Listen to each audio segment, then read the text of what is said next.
तो पिछले लेक्चर में हम लोगों ने देखा था कि फूड जो है वो हमारा बेसिक रिक्वायरमेंट है, मतलब कोई भी बिना फूड के नहीं रह सकता है। और जो मेजर कंपोनेंट है फूड के वो है कार्बोहाइड्रेट, प्रोटीन और फैट्स। और विटामिन्स और मिनरल्स ये हमें स्मॉल क्वांटिटी में चाहिए। और फूड हमें एनर्जी प्रोवाइड करता है ग्रोथ, रिपेयरमेंट ऑफ टिश्यू के लिए।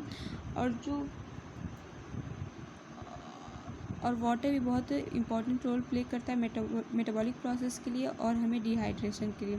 अब जितने भी बायो माइक्रो मॉलिक्यूल्स है वो हम वैसे यूटिलाइज़ नहीं कर सकते, इसलिए हमें उसे कॉम्प्लेक्स फॉर्म से सिंपल फॉर्म में कन्वर्ट करने की ज़रूरत पड़ती है। और इस प्रोसेस को हम लोग कहते हैं डाइजेशन। और जिसके थ्रू ये प्रोसेस होता है उसे हम कहते हैं डाइजेस्टिव सिस्टम। अब डाइजेस्टिव सिस्टम जो होता है वो दो चीज़ों से मिलकर बना होता है, एक होता है एलिमेंट्री कैनाल, दूसरा होता है एसोसिएटेड ग्लैंड। तो एलिमेंट्री कैनाल क्या होता है? एलिमेंट्री कैनाल जो होता है उसमें दो ओपनिंग पाई जाती है। एक होता है एंटीरियर में जो ओपनिंग होती है उससे कहते हैं माउथ। एंटीरियर मतलब आगे की तरफ, तो आगे की तरफ जो ओपनिंग होती है उसे माउथ कहते हैं। और जो पोस्टीरियर ओपनिंग होती है पीछे की तरफ उसे एनस कहते हैं। अब जो जिसमें माउथ और एनस दोनों पाया जाता है उसे हम लोग कहते हैं कंप्लीट डाइजेस्टिव सिस्टम या तो क्लोज डाइजेस्टिव सिस्टम।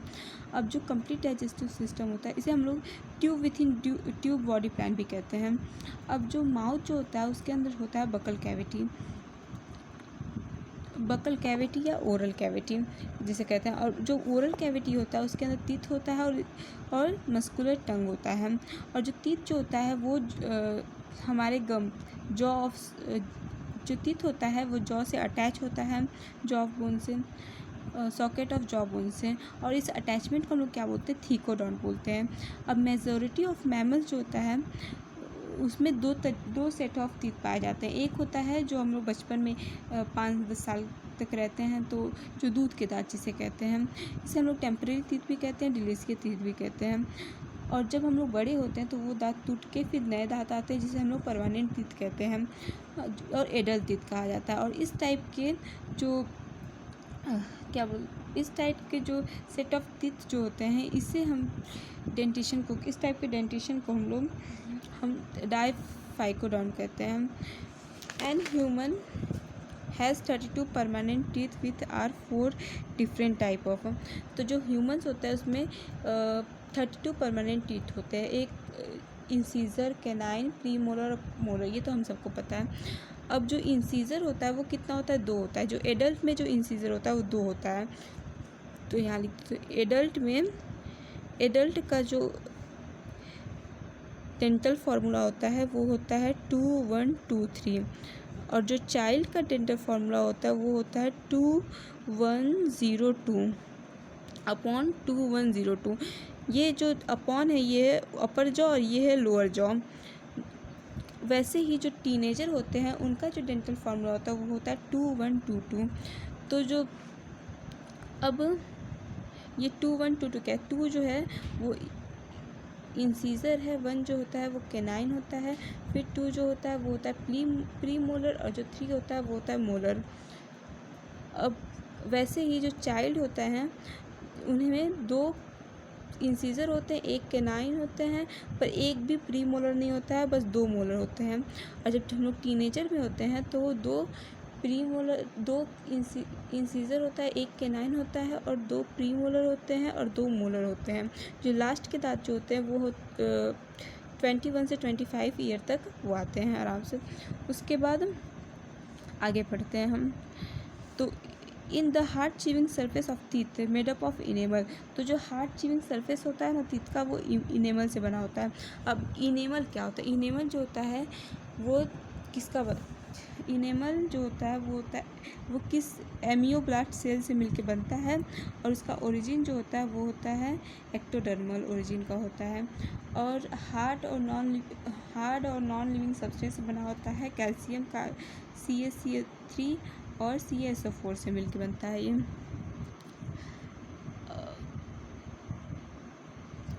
और ये जो होता है टीथ जो होता है हमें मैस्टिकेशन ऑफ फूड में हेल्प करता है। जो पोस्टीरियर और जो टंग होता है वो पोस्टीरियर पीछे की तरफ से वो जो टंग होता है वो फ्रीली मूवेबल ऑर्गन होता है, मस्कुलर ऑर्गन। और वो पीछे की तरफ से एक फ्रेनुलम से अटैच होता है। ओरल कैविटी में नीचे की तरफ से फेरेनम से अटैच होता है। The upper surface of tongue small projection called papillae. जो हमारे अपर सरफेस में छोटे छोटे दाने पाए जाते हैं उसे हम लोग कहते हैं पैपिली। पैपिली जो होता है वो उसमें कुछ पैपिली में टेस्ट बर्ड होते हैं, कुछ में टेस्ट बर्ड नहीं होते हैं। टेस्ट बर्ड को हम लोग गैस्ट्रुला रिसेप्टर भी कहते हैं। अब पैपिली के बारे में पढ़ेंगे। पैपिली जो होता है वो सरकमवेलेट, इस पैपिली 4 टाइप के होते हैं। एक होता है सरकमवेलेट जो लार्जेस्ट होता है, उसके बाद होता है फंजीफॉर्म जो टेस्ट बर्ड जिस पे टेस्ट बर्ड होते हैं जिसके पास। उसके बाद फिलीफॉर्म जो होता है वो बहुत ज़्यादा अमाउंट मैक्सिमम होता है, नंबर में होता है, पर उसमें एक कोई भी टेस्ट बर्ड नहीं होता। तो किस में टेस्ट बर्ड नहीं होता? फिलीफॉर्म में टेस्ट बर्ड नहीं पाया जाता है। अब हम पढ़ेंगे 4th फैलिएट found in ruminant 4 chamber stomach. तो फैलिएट जो होता है वो किस में पाया जाता है? रोमिनेंट में पाया जाता है। अब आगे पढ़ते हैं। The oral cavity lead into short pharynx which serve as a common food for. जो ओरल कैविटी होती है कहाँ जाके ख़त्म होती है? फेरिंग्स में जाके ख़त्म होती है। फेरिंग्स क्या होता है? कॉमन पाइप होता है फूड का और एयर का, कॉमन पैसेज होता है। उसी रास्ते हम लोग सांस भी लेते हैं, उसी रास्ते हम लोग खाना भी खाते हैं। अब oesophagus, the oesophagus and trachea wind pipe open into the pharynx. तो ईसोफेगस जो होता है वो होता है फूड पाइप और ट्रेकिया जो होता है वो होता है विंड पाइप। ये दोनों कहाँ खुलता है? फेरिंग्स में खुलता है। Cartilaginous flaps called epiglottis prevent the entry of food into glottis. जो ग्लॉटिस जो होता है wind pipe, opening of wind pipe, glottis किसे कहते हैं? ओपनिंग ऑफ विंड पाइप को कहते हैं। अब जो ग्लॉटिस जो होता है उसमें उसके ऊपर एक ढक्कन लगा रहता है एपिग्लॉटिस। जब हम लोग खाना खाते हैं तो वो ढक्कन लग जाता है, जिसकी वजह से जो खाना होता है वो कहीं सरक के विंड पाइप में न चला जाए, इसलिए। The oesophagus is thin long tube extend posteriorly passes through the neck thorax diaphragm. जो ईसोफेगस जो होता है वो पतला एक वो पाइप होता है जो नेक से लेके थॉरेक्स से लेके डायफ्राम से लेके स्टमच में जाके खुलता है। जे शेप स्ट्रक्चर कॉल्ड स्टमच, जिसे हम स्टमच कहते हैं। उसके बाद a muscular sphincter gastro-oesophageal regulate the opening of oesophagus into stomach.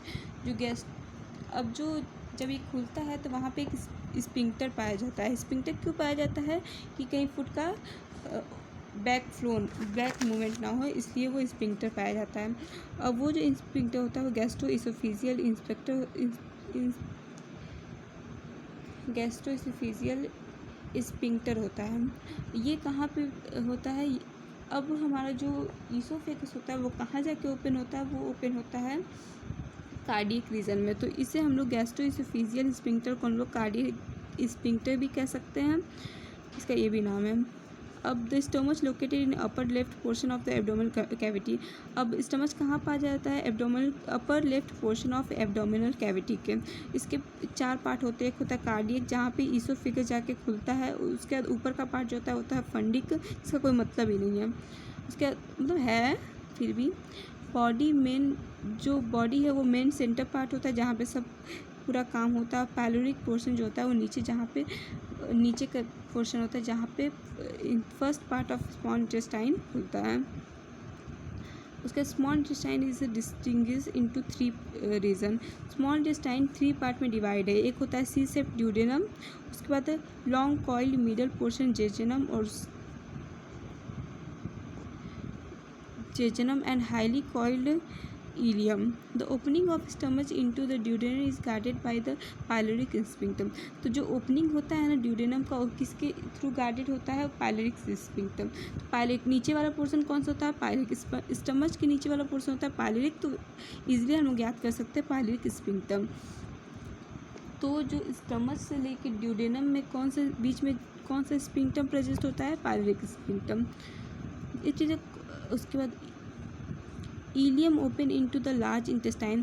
तो 3 पार्ट होते हैं। एक होता है ड्यूडेनम, उसके बाद दूसरा पार्ट जो होता है वो इलियम, वो कहाँ से खुलता है? लार्ज इंटेस्टाइन में जाके खुलता है। और एक होता है जेजेनम। उसके बाद it is a consist of caecum. जो इलियम कहाँ खुलता है? सीकम में खुलता है, लार्ज इंटेस्टाइन के सीकम में।